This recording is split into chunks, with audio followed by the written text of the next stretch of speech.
everyone. How's it going out there on the internet? Hope you all have a great afternoon or early morning or late afternoon or morning or night, wherever you are in the world. Welcome.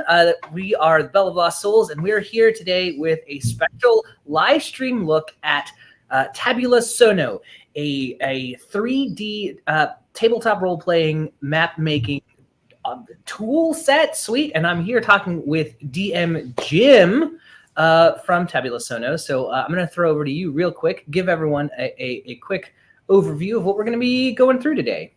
Yeah, absolutely. So what's up, Internet? I'm Jim. I'm the founder, creator, lead, dev, evil genius guy behind Tabula Sono. And it is a free online tool. We're on Kickstarter right now. So look us up on Kickstarter. We got lots of good content and materials on there. And back us for sure if you believe in our mission, which is the following. We used to have games in person all the time. And then the pandemic hit, we went online, and things kind of started to fizzle out. And we figured out that it was actually because we were playing the game very differently online than we were playing in person. So we applied the scientific method to that, made some hypotheses, and then tested all of those things. And we came up with like 3 very boring scientific, like psychological reasons that these things were happening.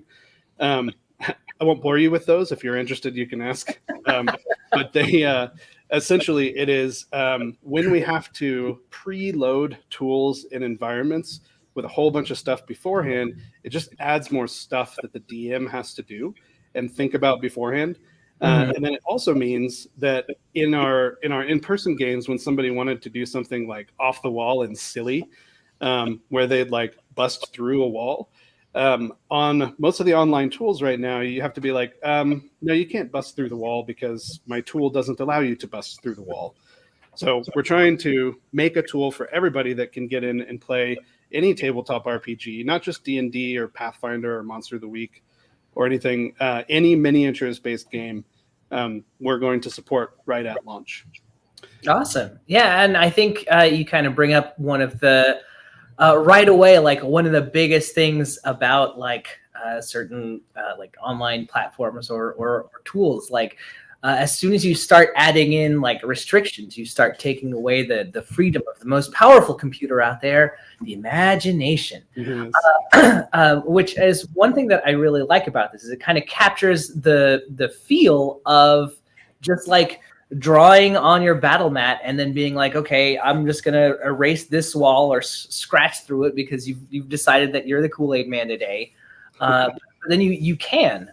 In fact, the whole thing, as you'll all see soon, the whole thing is pretty easy to adjust and adapt on the fly. So you don't have to have like a ton of stuff preloaded, which is great as a DM who my prep for a session happens mostly like 2 hours before, while I'm eating lunch and thinking, oh, right, how is it already Saturday? I feel you. And you said something about a battle mat and easily changing. So actually, I'll show you this real quick before I get into like a more in-depth demo. But I'm going to do my best to actually make it look like a battle mat. Whoa, what? Oh my God. Yeah. Hold on. I changed the world settings. Let's go a little darker on the grid, I think. I love that, you can, I see sunset, which is great. Oh, no way. Yeah. Wait. Zoom back in. So we've got a parchment paper type.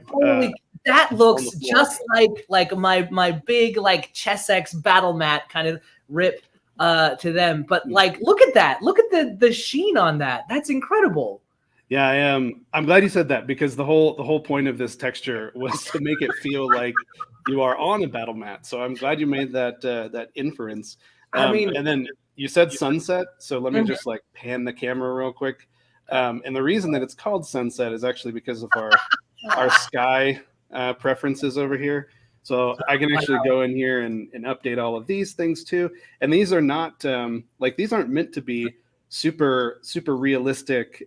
These are mood setting. I think our designer calls it tonal scene building. So we're setting the tone and we're setting the mood with all of these different things to let the player know, here's how you should be feeling, not exactly here's specifically what you're seeing. What you're It's still up to seeing. me, DM, to describe the specifics of the scene, but we can help them out a little bit. Awesome. That's extremely cool. I know that we want to check out the demo, but before we get into it, I want to ask one real quick kind of question that popped up. So this is a free tool, but you're on Kickstarter, but it's a free tool, but you're kickstarting. So if free, what are you guys kickstarting for? Why are you crowdfunding? What are you hoping to do? Yeah, that's a great question. So the main reason that we're on Kickstarter is because we've put our own blood, sweat, tears, and savings in this for a while now, and we're ready to go, and we're ready to launch. And we could keep doing it that way, but being on our own personal dime, eventually we're going to run out of money. That's how it works. So what we're trying to do is, rather than go through and be like, okay, so here's our free platform. Everybody needs loot boxes. Everybody needs loot keys. You got to buy this crate. You got to buy this season pass. You got to buy this thing, and just kind of falling into the pitfalls and the traps that a lot of other free platforms are falling into nowadays. We want to keep our focus as much as possible on the free aspects for as long as possible. So we're going to Kickstarter to get people to support us directly, to help us move things forward in the free way for as long as possible. But of course, Kickstarter backers get cool junk, right? So early access, obviously. Right. Almost every single backer tier besides the $1 tier, everything above that gets early access just right off the bat. And then we also have we do have a subscription that gives you some premium features. So most of the tiers get that as well. We've got some other cool giveaway type things. There's some really cool dice that we've been working on. We are hand making every single one of those sets, so they're very limited. Oh my God, that's incredible! Yeah, we've been working for a while in my basement with dice molds and pressure pots and gas masks and all the stuff. So so lots of cool backer tiers on there, and obviously we've got stretch goals too, right? So the more funding we bring in, the more cool free stuff we can add on to it. The better the end product gets to be. Well, speaking of, let's take a look at Tabula Sono. Let's run through some of the features so that folks can get an idea of what you can already do and kind of see where it'll go from there. Cool. So this, what we're looking at right now is actually a game that we played a couple nights ago. So we started off with an empty map, and then we kind of built in things as we were going. So just like any good D&D adventure or any regular D&D adventure, even started off in a tavern. Nice. So there was a bartender. We had a conversation in there, and then somebody actually asked about a bathroom. So I drew in a bathroom. So you had a toilet just ready to go, or did you guys have to like go in and find and 3D model a toilet? So we imported this beforehand because I've always been one of the first 3D printed miniatures that I did in real life was a toilet because nice. Why not? So it was one of the first things that we imported. But we have a library of free miniatures, so everything else in this room is part of that free library. Nice. I think we're going to have 1,200 free miniatures at launch. So we're constantly adding to those.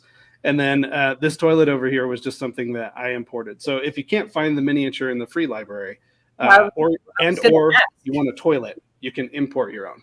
Yeah. So what kind of like 3D model or formats do you all support? Because like if I want to take my hideous monstrosity that I thought would be my character that I was making over on Hero Forge and just like have it here, can I do that? Yep. So Hero Forge exports in STL files, which are generally for 3D printing. Right. Stereolithography, if anyone wants to look it up.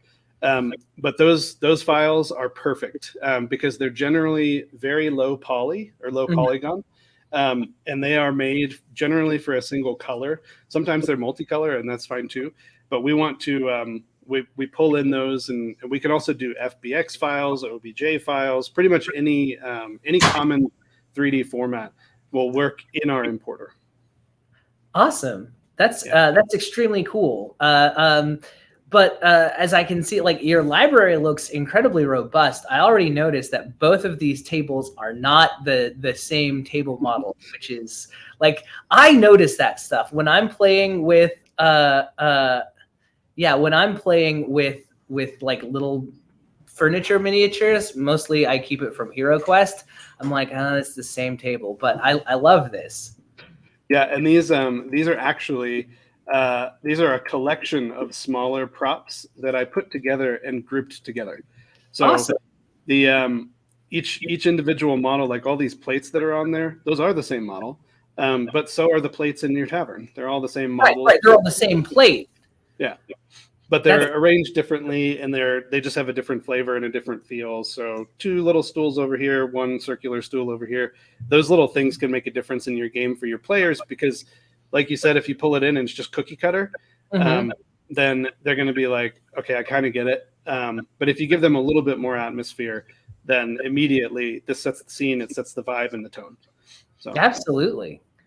Well, take it away. So I see we can like manipulate everything like as a mini. What else? What else? So I'm in game master view right now. So I am the game master. There's no like play mode and build mode. It's all integrated. So you can play and build at the same time. Awesome. The player screen is almost exactly the same. They have less options over here, so they don't get the world settings view. Because if you let your players change the sunset, that's going to get really annoying. They absolutely 100%. I would. I'm pretty sure Matt over here would too. Tell us, Matt. Absolutely. That's it up for sure. So the token screen over here is the other thing that the players don't have access to. All of the things, we call them tokens, all of the things in the screen. So this toilet over here, if I select that and I go down here, I can see that that's a toilet mimic. So I can change the properties here. So if you want a gigantic toilet mimic, why not? If you want an itsy bitsy toilet mimic, go for it. Hey, halfling's got to go to the bathroom too. That's right. Everybody poops, everyone. So just so you're aware. I've read that book. And then down here at the bottom, I have 3 modes. So I'm in selection mode right now, which is just you click and drag things around.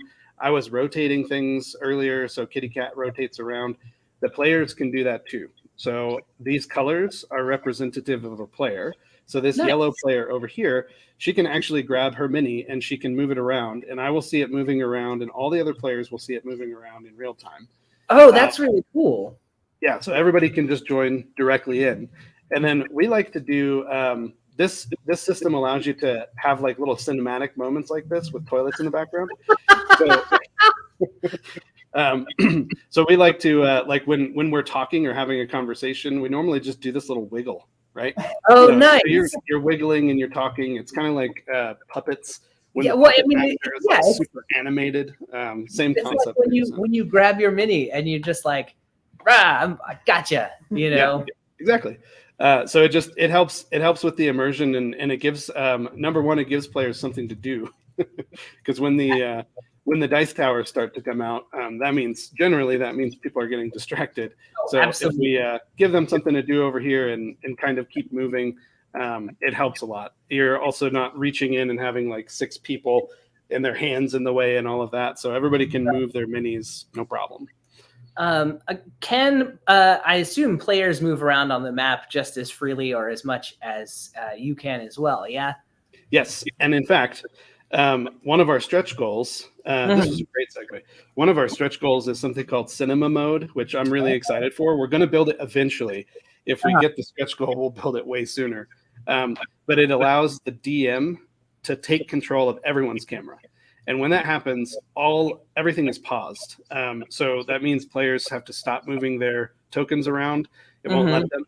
And then you can queue up a really cinematic like intro animation, so that if you do have the Kool-Aid guy busting through your wall, you can do those things and you can kind of queue it up as a DM and press the play button, and then your moment occurs. And it gives you that really cool like cinematic yeah, mom's gonna kill me because Kool-Aid guy busted through the wall moment. All I wanted was some Sunny D, not the purple stuff, and then this guy showed up. Oh yeah, that's extremely cool. Also, one of the things, like we talked about battle mats, like I think the whole vibe of this in general is kind of like, oh, it is like if I was just like playing, back in the olden days, in the before times, as I think we all agree they are now. Yeah. But now it's computers, because everything is computers these days.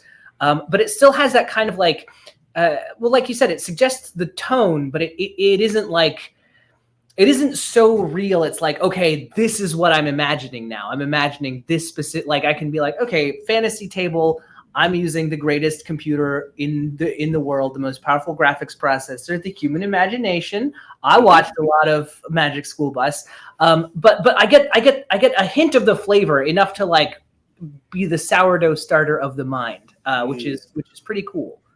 I like the sourdough starter of the mind. So yes, so out of the way, right? Meaning you still, as the DM, you still have the opportunity to throw things in your player's path when it makes sense for the story. Players get stuck on things a lot, right? If you've been in any game, they're going to spend 26 minutes talking about whether or not they should open the door or just knock on it. Sometimes as a DM, you want to like, guys, it really doesn't matter if you open it or knock it. So I'm going to do something to move the story along. So you can actually do something like the door that they're all standing at right here. Let's say this is the door over here. I can actually just say, for instance, the door opens, revealing obviously a toilet mimic. What do you do? So then I can just open the door. Oh, that's so cool. Everybody freaks out, and it's good to go. How tricky is it to like add on some? Say the toilet was where it was, and I'm like, I went to the bathroom, but I'm searching for secret doors. Now, obviously, there's nothing there. But let's say that like you, the DM, is like, oh, okay, this guy just rolled 25 on his investigation check, looking for secret doors. In a game, I might just be like, you know what? Actually, there is a secret door. So here's what I would do in that case. Okay. So what I just did is I drew a wall back here, and then I might say, okay, fine. You discover a secret passageway. So I just essentially got rid of that section of the wall, and then as you walk over there, I can take this whole thing and I can just kind of build out this secret passageway as you're exploring as players, so that you can get that sense of adventure and discovery as I'm literally building the scene. That's so cool. This scene over here, we played a couple days ago.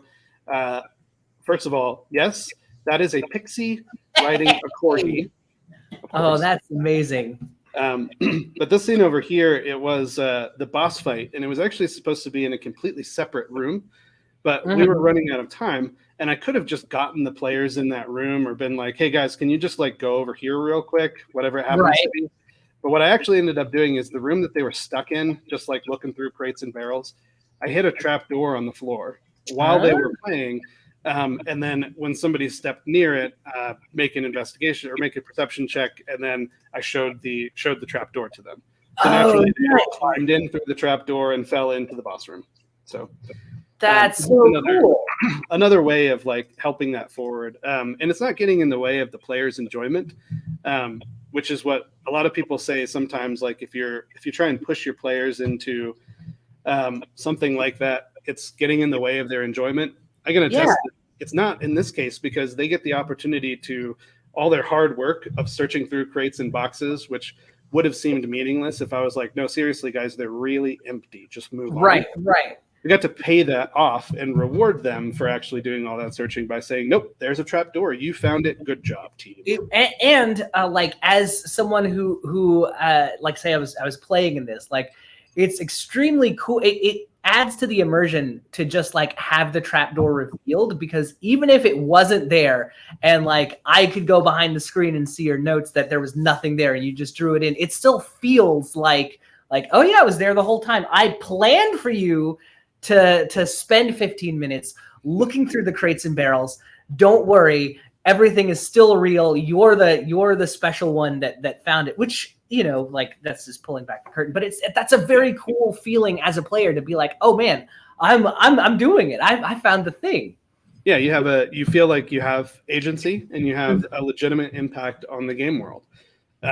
Whereas if I had spent 6 or 7 hours last night building out a super high fidelity scene, I wouldn't have the option to just really quickly drop something in and say, no, good job.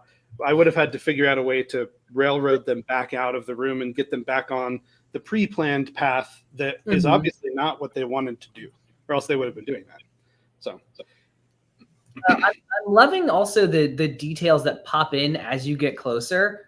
Like when you zoom in, I noticed there was some texture on the walls, which looked pretty cool. Same with the detail on the plates and stuff. Hey, those look like almost Dwarven 4G. Very cool. Do you? So I do notice though, kind of everything is very I don't know if simplified or like streamlined or kind of like it's low poly, especially from a distance. How does that impact like the system running the thing? Because like if I'm playing on my laptop, is the fan just going to be like begging for death the whole time? No, I am currently I'm in a hotel room on junky Wi-Fi with this little light thingy heating up the computer next to me. And everything is running just fine. In my browser. I'm at 60 frames per second. Wow. And that's the reason why everything is so simplified and low poly. Is there's a common misconception that TTRPG gamers are the same group as video gamers. Insert like disc scratch moment. Like, wait, what? Who says that? It's not necessarily true. There's a very big Venn diagram, and lots of the TTRPG gamers are also really into video gaming. But that's not a default generalization. It's not fair to say that. In fact, most TTRPG gamers don't have a gaming computer or a gaming PC or a huge rig or a studio setup. And right now, in order to do something that's more like this and more 3D and more immersive, you have to have that. So we've been spending a lot of time and effort to make sure that everything that we do works on the junkiest of little bitty laptops. Yeah, because like everyone's playing on trying to play, you know, Overwatch or whatever on the laptop they got in 2016, and they're like, it still runs. It's fine by me. I'll just turn some settings down. Yeah, it's just when it starts smoking, I just turn it off for like 12 seconds, and it's fine. Good, it's fine. I'll take it in, get some more thermal paste put in. No, this is great. What other features can you show off for us? So one thing that I did want to point out is for streamers, it's a neat audience and everything, but a lot of streamers have gone to Theater of the Mind. Absolutely. Because there's not a tool that allows them to be super creative with the things. So same thing that we've been talking about is, what if one of the players wants to do something? Then the answer is supposed to be, quote and unquote, you can certainly try. Right. But you're in a tool where the answer is, nope, can't do that. Yeah, and well, even if you are like one of the rare like live streams that's using minis or using a tool, right? Like you still, unless your Critical Role's Matt Mercer sponsored by Dwarven Forge, you probably don't have like a full terrain set, you know. Right. So this seems extremely flexible, which is what I want most in a tabletop tool set. Yeah, and for those streamers specifically, we have a trick. Here's a little tip. Pro streamer tip. Have your video producer or somebody behind the camera or whatever join into the game as a player without a token. And then instead of all of you at home seeing my boring view as a DM, I'm almost always in this top-down, like super tactical view. You can actually have the person that's the producer can actually get in and have some really cinematic camera work moments and things like that, so that things can be happening off screen, but if it's not important to the story, now you have more of like a curated stream experience for viewers, and they're not just locked into whatever the DM happens to be looking at. That's so cool. I hadn't even thought that. That's incredible. So that's just a quick pro streamer tip. That one's free. So here, let me. I want to do something real quick. I want to actually just build a room from scratch, if that's cool. Yeah, let's I'll go back into. Let's go to night mode. Night mode. Look at that! Look at that horizon over there. That's some Tron stuff. It looks like we're getting ready to D&D, but we're gonna fight orcs on light cycles, which I would play that. If anyone's out there, I'm available. That idea is not free. Here, I'll switch it to Tron mode for you, just because you mentioned it. God, even better. So I went into draw mode. So right now I'm drawing free. I'm drawing these walls. So every time I draw a wall, it just shows up as a line on the floor. So if I want to draw paths or pathways or things like that for my players, that's great. I said flayers. That's like everyone's enthralled to illithids. Let's be honest. So if you then want to add dimension to it, select the wall and just raise it up. So every line that you draw can be a wall if you want it to be, and then vice versa. You can just dump it back down to the ground, and it'll just turn back into a line. Right now, yeah, go ahead. Oh no, that's real cool. That's super. Again, that makes it easy to like draw the room out ahead of time. And like is also every wall, every line can be a wall if it just believes. If it just believes. So I drew all those walls together so they're in a group. They automatically group themselves so that they turn into a room. But I can individually select the walls. So if I want that to be the front door, I can select that door and just pull it down. So I don't really use this to signify a closed door. Here's an open door. And then if I want to put something else in that room, I'll just raise those up a little bit. If I want to put something else in that room, like we had just an interior wall that maybe reveals like a secret space in the back, then you can raise that guy up. There's also some really powerful tools in here for power users. The right click menu has a bunch of stuff. So this one here, I drew this one separately than that one, but I want to align the heights. So when I click that align wall heights button, they just all snap to the same height. Oh, nice. And there's a couple other things in there too. If I wanted to group these together, I can group. And then whenever I do something with one of the walls, I'm doing it to all of the walls. It happens to all of them. That's cool too. Yeah, and there's also a duplicate. So you can essentially just take a couple rooms, duplicate them, mirror them, rotate them, move them around, and you've got like a town in no time. Wow, that's extremely cool. What's the how? Oh, I love it. This is my favorite model. Whenever I pull this up, everybody's like, "Is that you, Jim?" And I'm like, "Sure, of course, yeah, definitely." I love that I can read the numbers on the die. How big can one of these things get? Is there a limit, or is it just how much time do you have? That's how much time do you have. There is a capacity limit where if you make it huge and you zoom way out on an older laptop, it'll start the frame rate starts to suffer and it starts to get a little bit slow. Oh, what? There's a thing over here too. I moved that out of the way earlier, but I've just got that guy floating up here at the top. Oh, cool. So I moved him out of the way and I hid him so that I wouldn't do that. But I can lower him to the floor whenever I want. But I pulled in this model over here. And then I was like, wait a second, I think I have a better one. So that's when I pulled in this crystal altar above. Oh, cool. Yeah, and totally. I think the players wanted it to be filled with mead, so it was. Perfect. And you don't even have to be like, just imagine all the blue glowing water is mead. It's just there. That's extremely cool. What's the I mean, I guess you built the thing, but what would you guess is the like learning curve for users who are either unfamiliar with doing things in 3D or who have somehow avoided like online tabletop tools at all during these trying times that try us all? Very low. The learning curve is very low. So here's the boring part of our team is we've been building digital products for decades, right, at this point. And we've worked for really big name companies. We've built a whole bunch of things that you've probably heard of.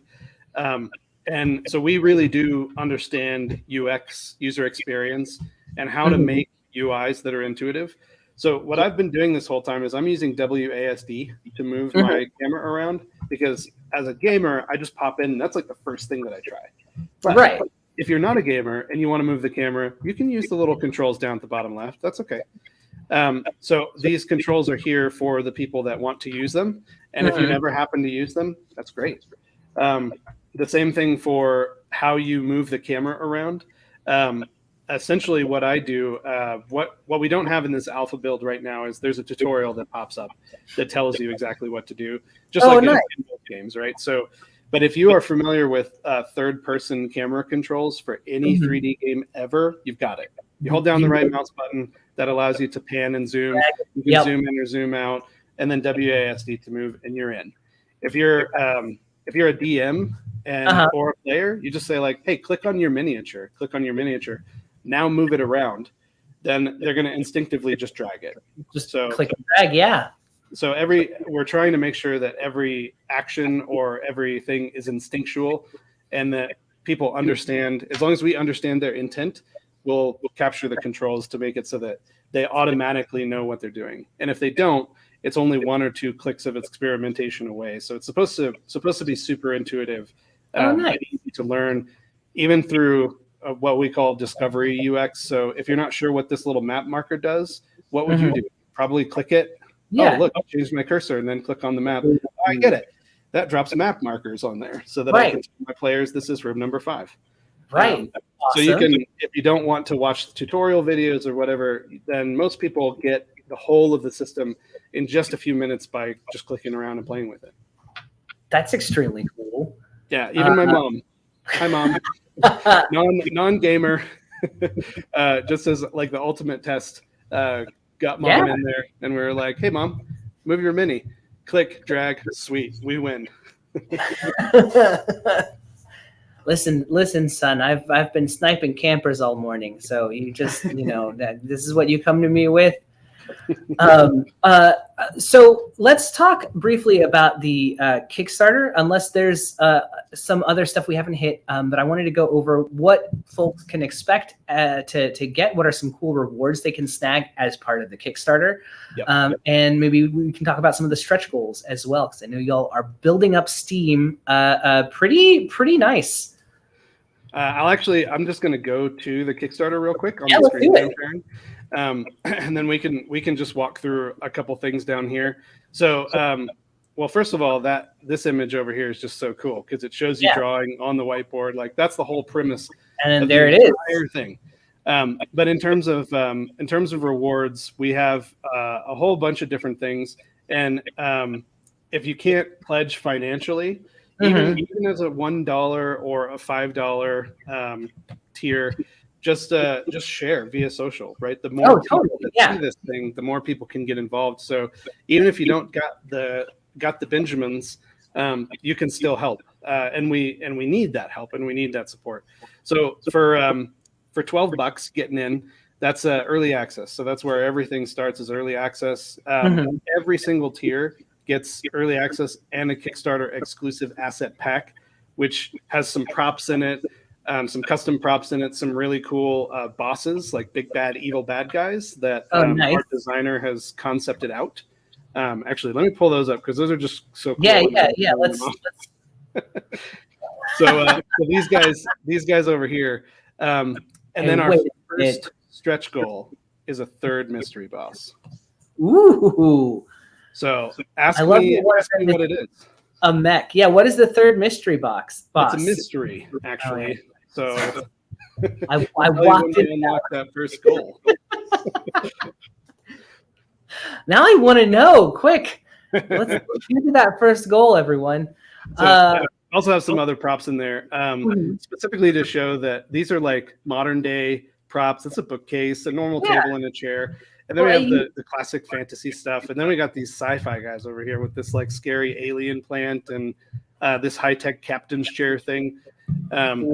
Just to kind of show off. You wanted to have like support all kinds of like role-playing games that use miniatures or that could benefit from having a grid, not just D&D, which is very cool.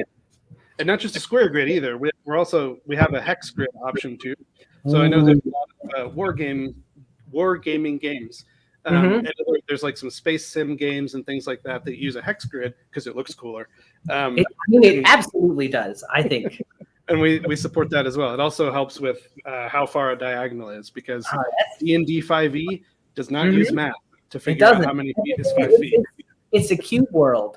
Yeah. No, I love hex grid. If folks out there play Lancer at all or BattleTech or anything like that'll be great. Like I'm already like, okay, I can do that. It's surprisingly difficult to find something that supports anything other than like a rectangular grid. Do you know why? No, why? Because it's hard. Yeah. As a developer and as a designer, it's hard to do that. But it's not a good excuse for us, so we built it anyway. I appreciate that work as someone who will benefit from it without having to put any effort into it. Yeah. Thank you. You're quite welcome. One of the really cool tiers that we have is the make an ego check tier.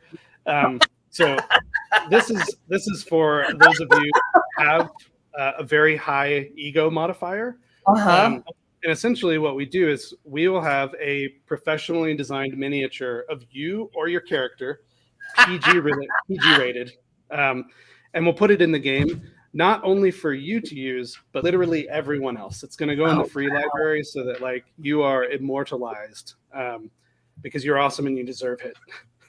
Awesome. That's extremely cool. And then we got dice bags, dice like I was talking about before. Oh yeah. Let's see those dice. All right, so here's the dice. Let's get in there real nice. Look at those. We have a proprietary blend. I don't know if it's actually proprietary, but we do dice. We do resin dice casting. There's some mica powder in here. We use specific types of inks, alcohol inks in there, and then we have this specific font in the dice molds. The D20 comes with the logo on the D20 face, but not all the other faces because that's just annoying. And then the pattern inside, we've perfected the technique, but everyone is slightly different. So you won't like a snowflake. You won't ever find one that's exactly the same. And by the way, I did just watch a YouTube video on snowflakes, and it is true that they are not they're not the same. So wow, I can use that reference. I know what rabbit hole I'm going down after this. I love the matrix green of these dice as well. That's all Scup. That's our designer. She's been all over the. We're trying to make this color palette more approachable without being too generic. So the idea is this can work in any environment or in any setting. This is Lancer. This is even Lancer. This is anything else that you can throw at. Literally throw these at them.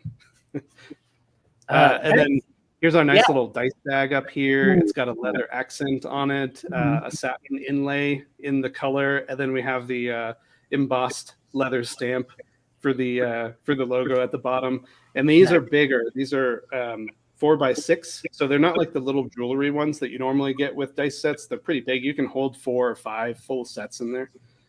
Oh, very good. So like one of the little Crown Royals, not the big ones.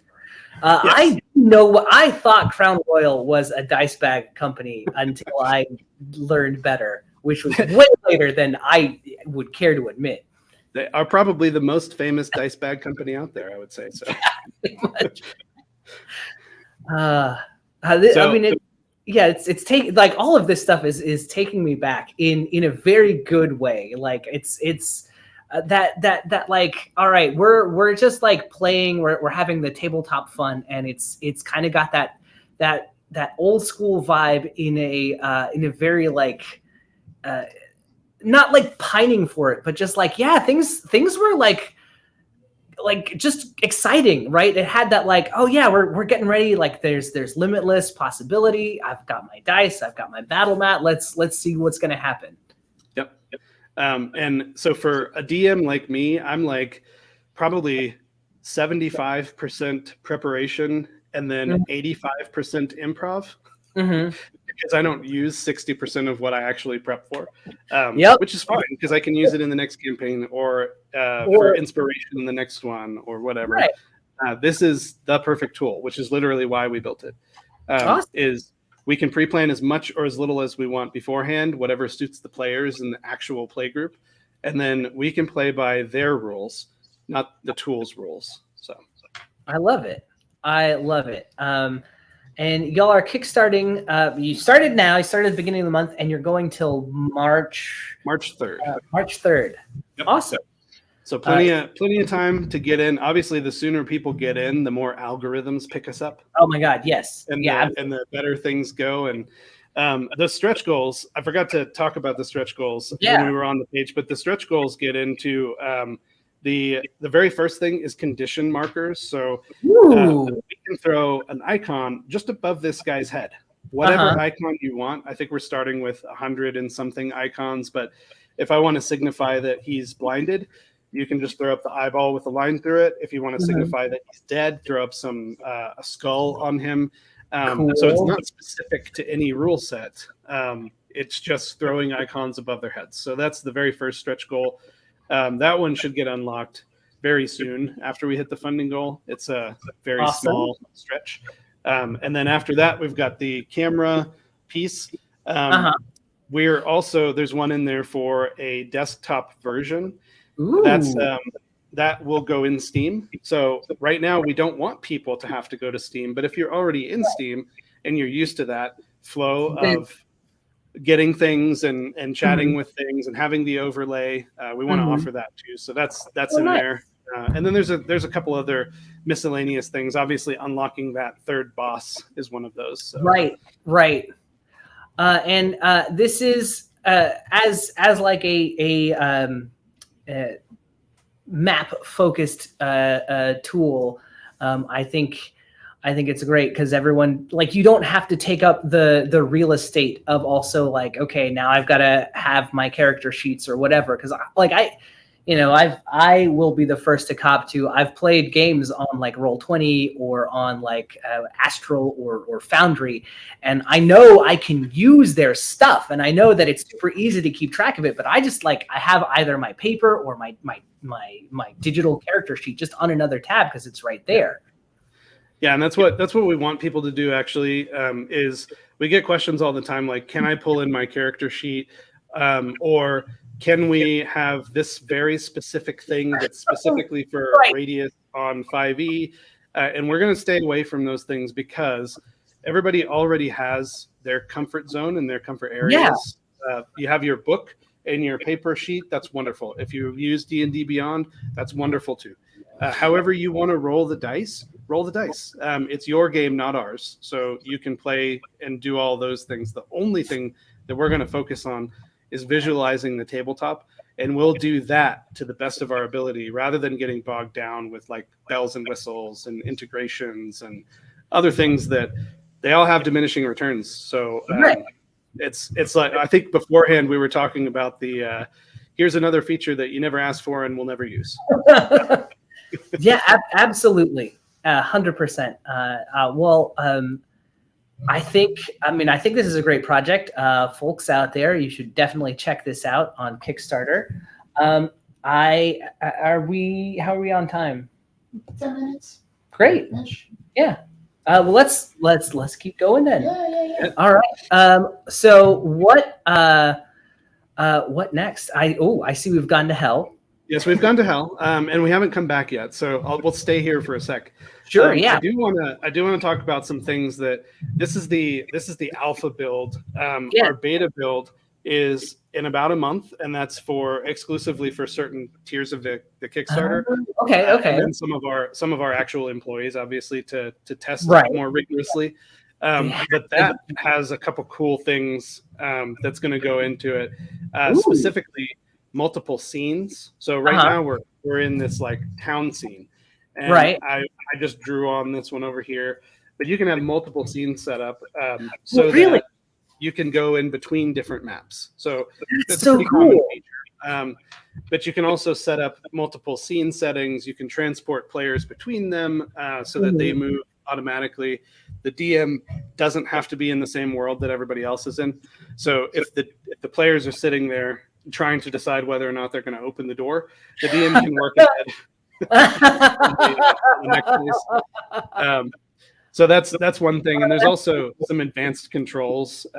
Let me pull something up real quick. I have no idea if you guys are going to be able to see this, but we'll try it out. So there we go. So we have this scene inspector over here. This is just beta. So that right now, the only way to select something is to click on it in the scene, but we're making this like folder system. Again, this is a power tool. If you never want to open this thing up, you don't have to. You don't have to, but we can. So we can open these up. You can go in there. I selected the barkeep down here. So if for some reason you want a floating barkeep, go for it. Whoa! We can modify these things. If you want to get rid of his base, you can push him down a little bit. I can rotate him on other axes other than just like wiggling side to side. So you can actually just tip him over when he's dead. Yep. Exactly. Extremely cool. And that's so this is the future, right? So having the multiple scenes and being able to have a really fine-tooth control over things like this.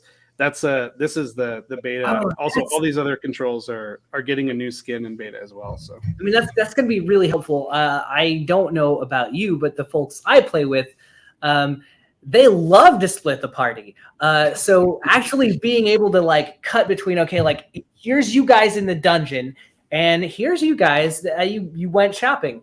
So I can like jump back and forth when the goblins ambush the people doing their shopping because they thought they were safe, which is extremely cool. I use we will normally chat with via Discord when we're on our games, and I like to use Sidebar Rooms. When the player's like, okay, well, I open the chest, nobody else can see what's in the chest, so follow me over into Sidebar 2 and I'll tell you what you see. So this gives you access to actually just do something like that, like take them into a small scene, and as they step through the portal, they can go through the portal on their own. And then everybody else stays back where they started, and then you can slowly move them through if they decide to come through. So yeah, players, that's so cool. Yeah, players don't split the party, but they will, so we can be ready for it. Absolutely, that's very good. What are some of the other, if you can talk about it, what are some of the other things that you have in the tank or that you're looking forward to getting to work on and figure out? Colored imports. So right now we're intentionally just pulling in miniatures with a single texture, and that's just a color texture. But a lot of models out there, if they're not like 3D printer files, they actually do have textures and colors and things like that. So that's a post-launch feature. It's actually our very last stretch goal. So if we get there, it'll be in launch. Otherwise, it's a post-launch feature. But that's going to be what, for me, I really enjoy challenges. And when we start talking about higher fidelity things like that, it introduces a huge challenge for us technically, because we have to keep everything high FPS and optimized in the browser for lower machines.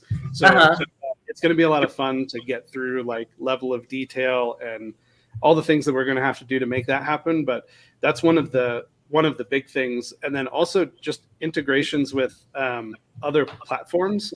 I won't use any names, but there's a very large place online, a few of them, to get miniatures. Make your own miniatures, or to just buy packs of like terrain and things like that.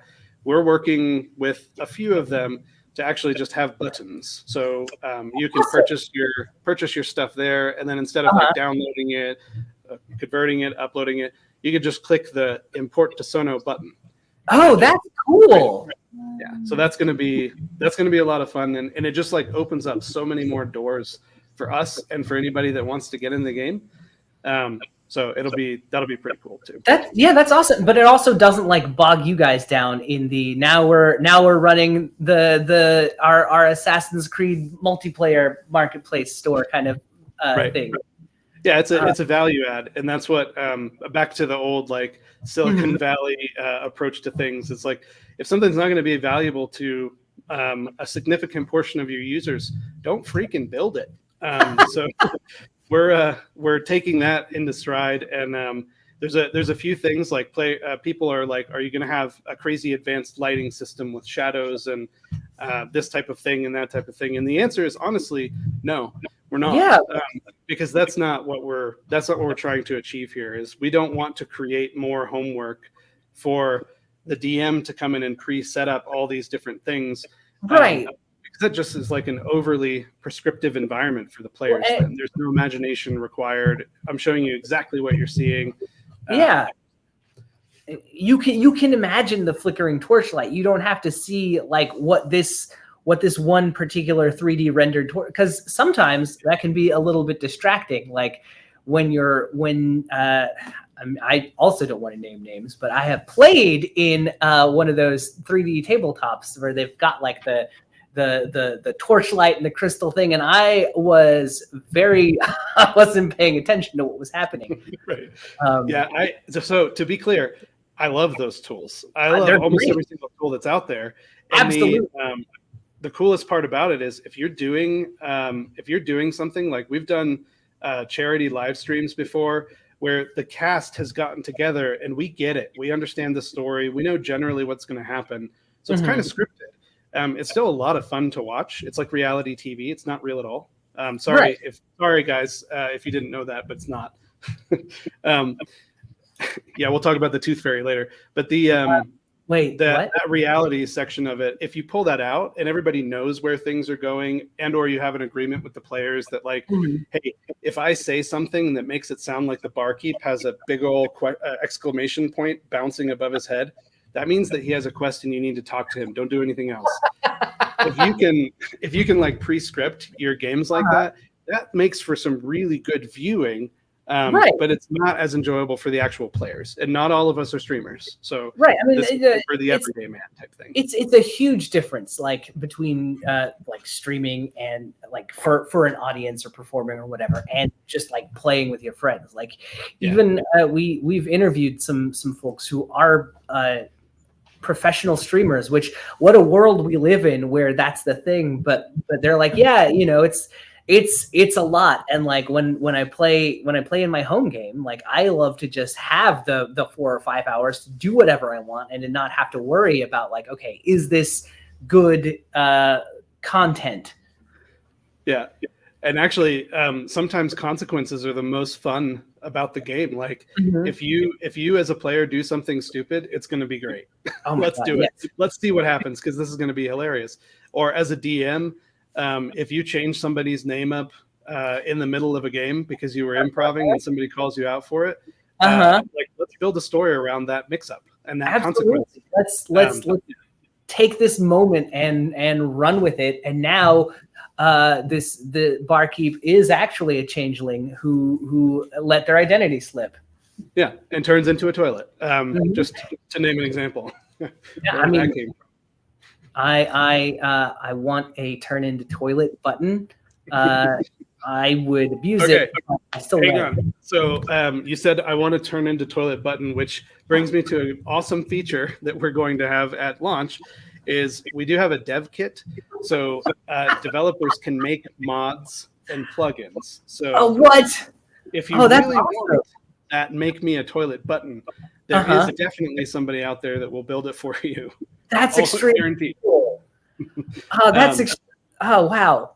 The other thing that we are launching with that we didn't originally plan to launch with was actually something that one of our alpha developers, he's just a developer that got into alpha and started using that dev kit to make some really cool stuff that we had never expected.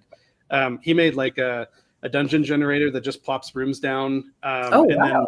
an encounter generator where it like takes a challenge rating and then goes and looks up things in databases and Hmm. spawns miniatures in the place that you want them to for that encounter. Like really cool Wow. stuff. But the other thing that he did was he made a system that would import 2-dimensional maps. So we can actually, in the beta, we What? can start off from a map. What? And then you can build walls on top of that map, or even if you don't want to do that, you can just place minis and go.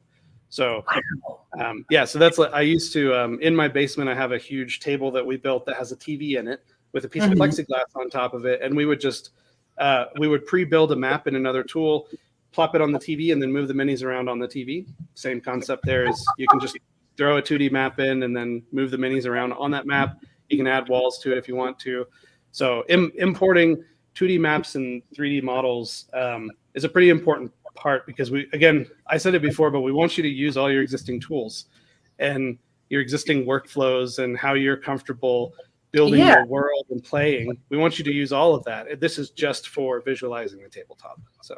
Absolutely. And it goes a very long way towards being accessible. Like even just looking at these features, I feel like I know how they work and I haven't even touched a mouse or a keyboard. Matt won't let me have one.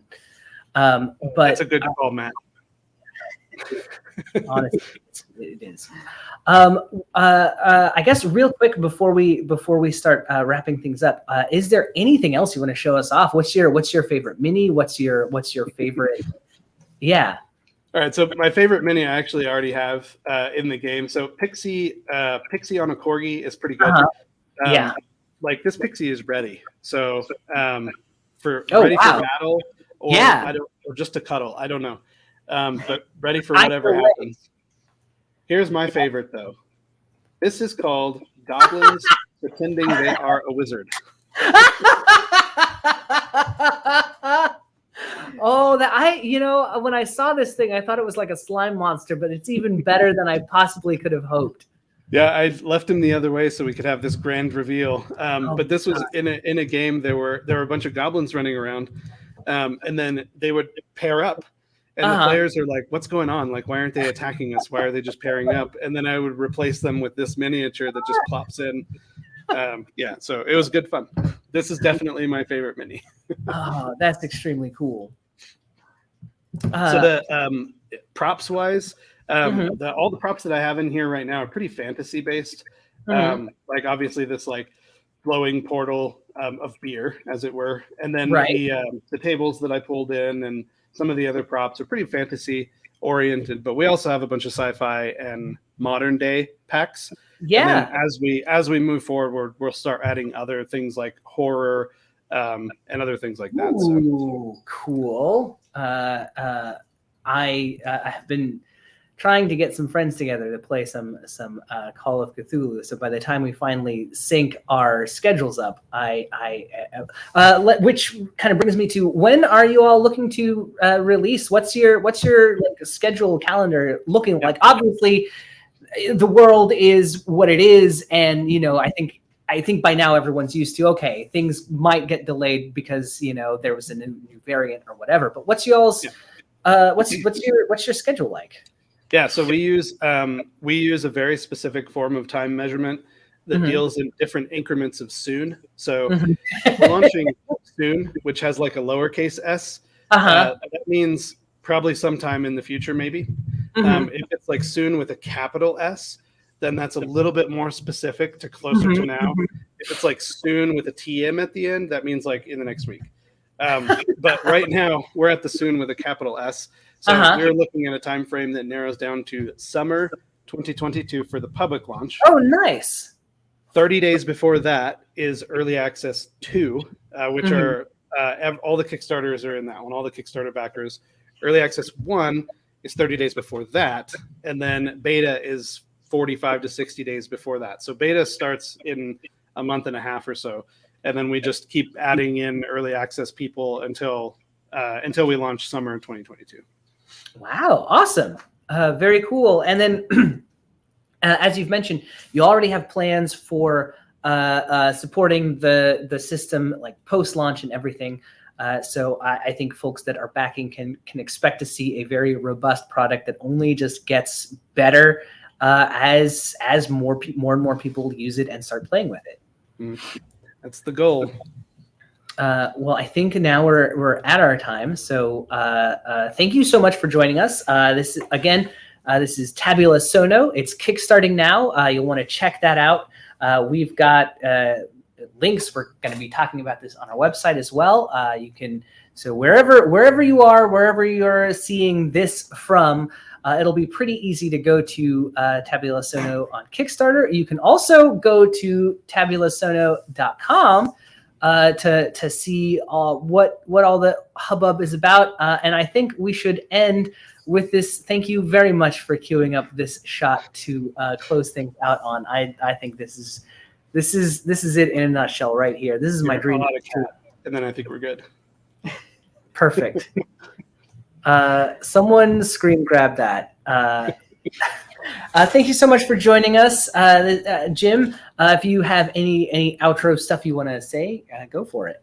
Yeah, I think thanks for having me, first of all. And again, free product, it's not going to work unless we have the community's backing and the community's support. So just like, share, pledge, back us, and let's play. Awesome. Well, thanks so much, folks. We'll see you next time. This has been Belle of Lost Souls, and we're out.